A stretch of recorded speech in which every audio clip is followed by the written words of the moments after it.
that message obviously was not enough to get enough white women to vote for Vice President Harris. The black mouth moving, but a white idea through the running on the runway of the tongue of a figure who justifies and legitimates the white supremacist practices.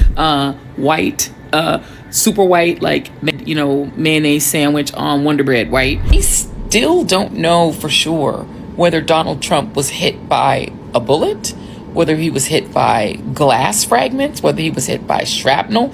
We don't have those details. Yet they allowed him to stand up and pose for a photo, fist pump the air, so he could get the iconic photo. That seems really unusual. The day after Donald Trump had that crazy rally at Madison Square Garden, I rolled the dice and I called him on the phone. And he answered! Of course he did! Of course! But my point is, I was able to get to him by dialing his phone. Right. Now that might be completely ape shit, and you're like, I can't believe people know this guy's phone number. Yeah. But the reverse of that, if I were to want to connect with VP Harris or President Biden, there's 50 people between me and that. I could write a note that maybe could get to somebody, then through Pony Express and a pigeon, something might end up in a mailbox near them. And I called DJT to say, yo, can I have an interview? And he told answered. me to go fuck myself, but I still was able to connect with him. If I was the one, I'll probably say go F yourself too. I mean, I cannot believe after all the name calling and all the stuff you've done to Trump, and you want an interview. Anyway, let's go back to MSNBC. Apparently, they are struggling big time. We're talking about 60% drop in primetime rating. I mean, that's not just a little dip. I think it's a nosedive. They are probably coming from 3,000 feet above. I mean, they're just getting fewer and fewer viewers than many conservative YouTubers. It seems like the audience is leaving, and they are leaving big time. When people complain, Donald Trump got fact-checked way more than Kamala Harris did. You're damn right he did. You know why? He told more lies. This is the Heritage Foundation president. That's like the #1 Republican. The king of Project 2025. Okay, well, that's kind of a bullshit talking point, 2025, but we don't have to go to there now. But he is You know, I think men are in crisis, actually, in this country. I think that plays out different ways. And not all men are in crisis, of course. And not all men are just at home listening to Joe Rogan, being angry or being recruited to fascism. Some just need therapy, like we all do. I go to therapy, that's great. But I think we need to have a real conversation about that rather than allowing this kind of drift toward this faux masculinity that we see Donald Trump evincing. So actually the media ecosystem it's not a good one, it's a negative one, it's a radicalization funnel. But what they have done in their online media ecosystem is build a radicalization engine, literally the way militant groups do around the world, that takes people from relatively low-level annoyances with the world. Why are eggs so expensive? Why is my kid learning this new thing in American history in school that I didn't learn?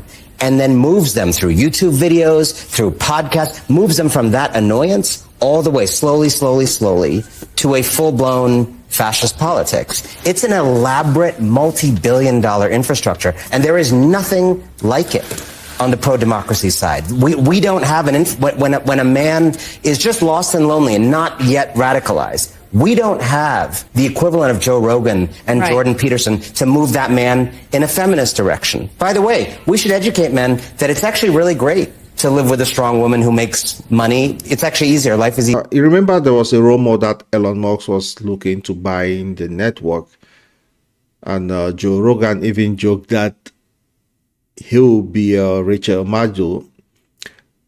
Joe Rogan even joked that he would take Rachel Maddow's job and he will wear the outfits, the glasses.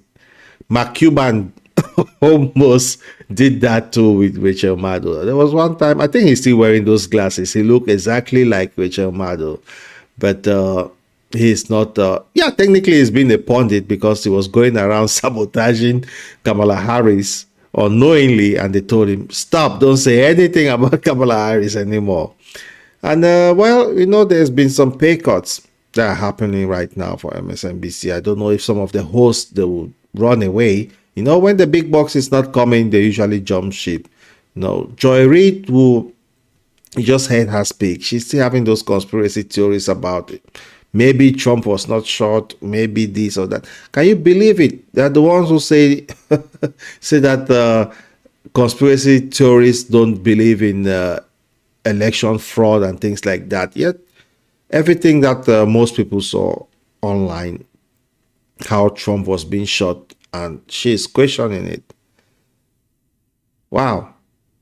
But anyway, it seems like, you know, all this has to do with the network's sharp decline, and they are just looking for clickbait, you know, titles, or just saying outrageous things to get those clicks. And Rachel Maddow herself too is also taking a pay cut, and I think she was at 5 million or 30 million, I don't know, but she's taking a pay cut as well. And Stephanie Rule, well, there she is. She is also getting a pay cut, and she only makes $2 million. Anyway, you may question what's really causing this chaos, but we all know it's the woke stuff. In my personal opinion, it's the woke stuff. You know, the left wing has just gone out of, you know, they've just grown out of common sense. What everybody sees, I mean, just plain common sense, they don't have it anymore. So for this reason, I think that they have really, really lost their credibility. That's a big reason for why MSNBC is in trouble right now.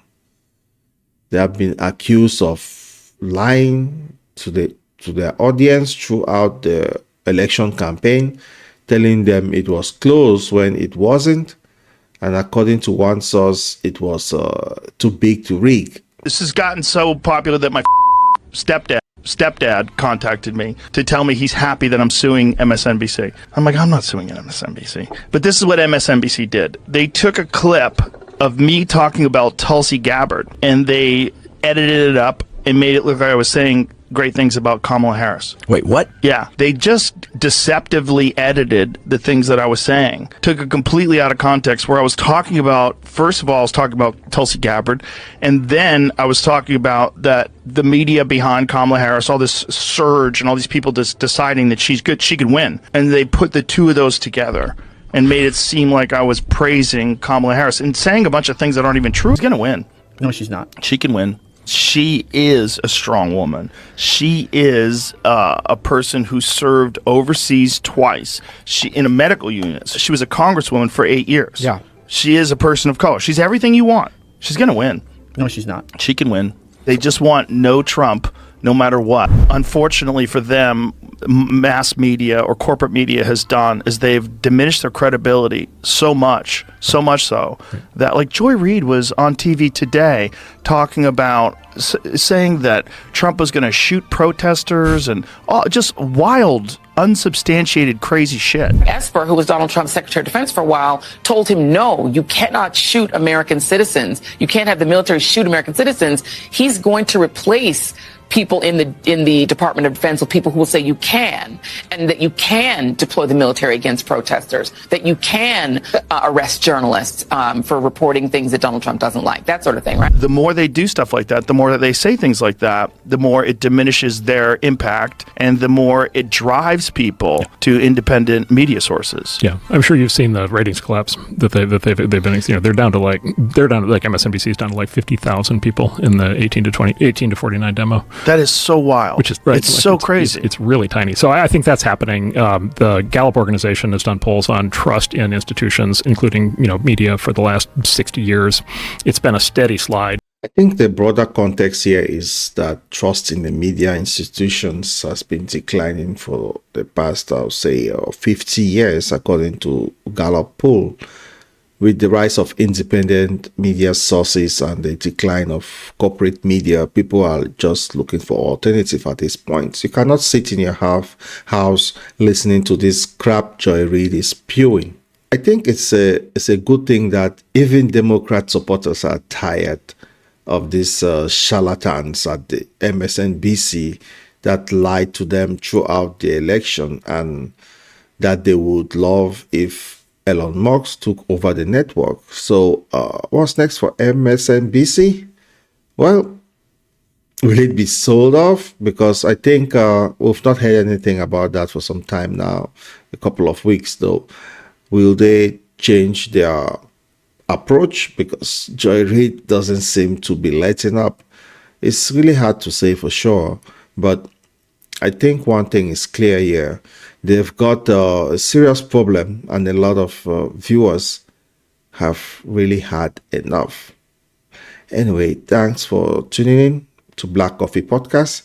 What do you think of all the lies that MSNBC have been spewing? Let me know in the comments below. And don't forget to like, subscribe, and hit that notification bell for more latest Joy Reid lies. See you next time. Cheers.